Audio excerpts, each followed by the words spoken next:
이 영상은 처음 네오를 접하는 지인에게 곡을 착용 후 FPV를 비행하도록 기회를 주고 촬영한 영상입니다. 중간에 녹화를 하였는데 벌써 300m 넘게 비행을 하고 계시네요. 강풍주의보가 내린 상태인데 고도는 70m 이상이네요. 배터리는 50% 넘게 남았지만 비행시간은 약 4분도 안 남았습니다. 신호 상태는 좋은데 강풍으로 인해 기원에 어려움을 겪고 있습니다. 기원을 하고 있는데 맞바람으로 속도가 나지 않습니다. 맞바람이 불 때는 고도를 낮추어야 합니다. 이럴 땐 우선 고도를 낮추고 기원하라고 옆에서 코치를 해주었죠. 스틱을 밀고 있는 상태인데 속도가 나지 않네요.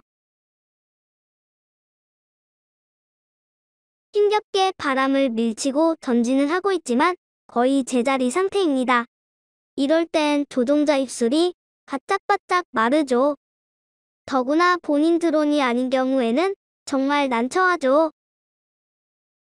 옆에 있는 사람도 정확한 상황을 알 수 없고 드론도 안 보이니 답답하기는 마찬가지랍니다. 조종자가 당황한 상태이고 배터리 부족 경고가 뜹니다. 그렇다고 고글과 조종기를 달라 할 수도 없는 상황인 것 같고요. 자동으로 RTH를 실행한다고 하네요.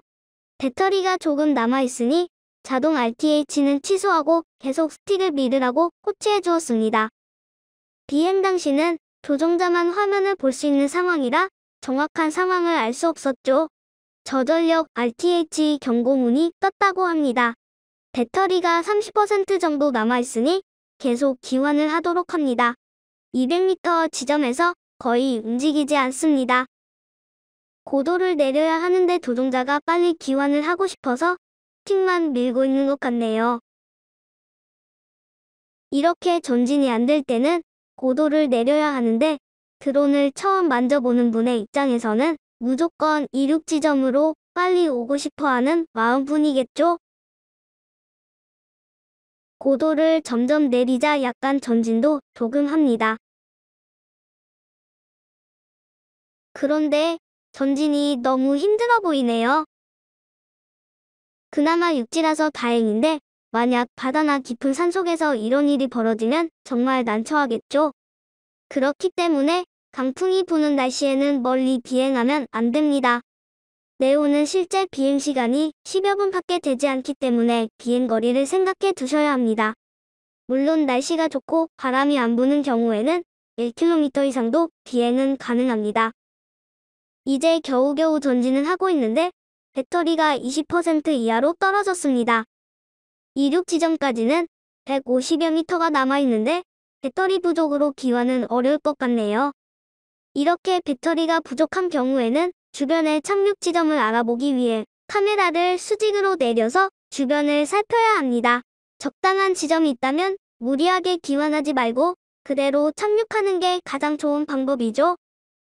지금은 조종자가 정신이 없어 이런 것까지 생각을 못하신 것 같네요. 이러다 나무에 추락할 것 같습니다. 하필 배터리 부족으로 14초 내 착륙까지 하겠다네요. 이런 경우는 차라리 후진해서 육지에 추락하는 게 나을 겁니다. 나무에 걸리면 구조하기 정말 힘들죠. 그런데 배터리 부족으로 자동 착륙을 하면서 나무에 부딪히기 시작합니다. 가지에 걸리면 안 되는데. 결국 네오가 이렇게 추락했습니다. 다행히 바닥으로 추락한 것 같네요. 신호도 약하고 배터리도 거의 소진이 되었습니다. 네오는 이 나무 근처에서 추락한 것 같습니다. 이륙 지점에서 다행히 네오가 이 지점에 추락하는 것을 육안으로 봤거든요. 주변을 수색해 보아야겠네요. 현장에서 핸드폰으로 기체 연결을 시도했으나 연결이 되지 않아 내 드론 찾기는 실패하고 육안으로 찾아야만 했습니다. 온 가족이 수색 작업에 나섰죠. 하필 산 쪽에 추락한 것 같아 수색이 쉽지 않을 것 같네요. 추운 날씨에 주변 수색 30분 만에 눈에 꼬라박은 네오를 찾았습니다. 거기 박혀있어? 어떻게 찾았대? 강풍이 불어 귀환이 어려울 때는 먼저 고도를 최대한 낮추는 게 중요합니다. 그리고 가능한 멀리 비행하시면 안 되겠죠? 오늘 준비한 영상은 여기까지입니다. 오늘도 영상 시청해주셔서 감사합니다.